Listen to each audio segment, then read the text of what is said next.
Hello, welcome to today's video.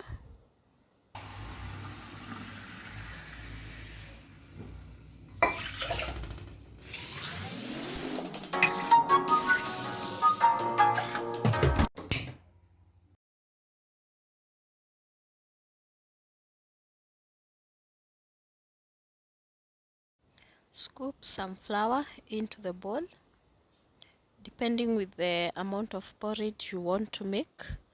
Then add some cold water and start stirring.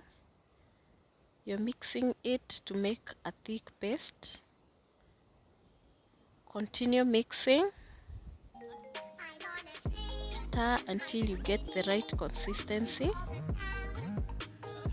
Continue stirring.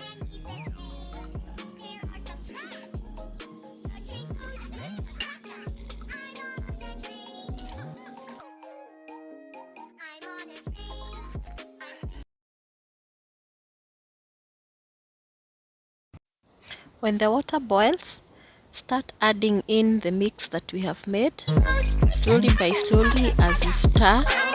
You either stir into clockwise or the anti-clockwise direction. So continue stirring.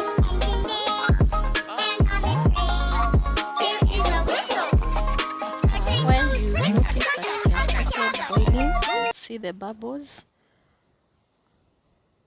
Porridge is very healthy for toddlers and babies, and it's very popular in most African homes.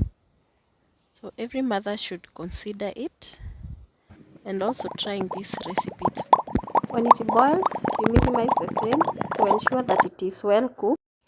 Occasionally continue stirring even as it boils.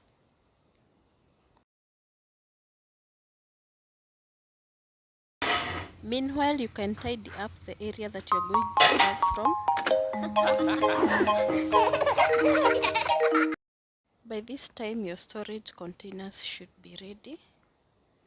You can easily tell that the porridge is cooked when it starts sticking on the side.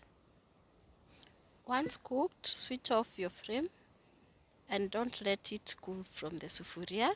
So empty it. It smells like roasted nuts. The porridge is ready and you can serve the baby. If you're in a hurry and you want it to cool fast, you can dip it in cold water as you can see. Then continue stirring. The rest of the porridge, you can put it in the storage containers. The advantage of having these storage containers is that you can also store porridge. When it's cool, you can now refrigerate your porridge or store for future use.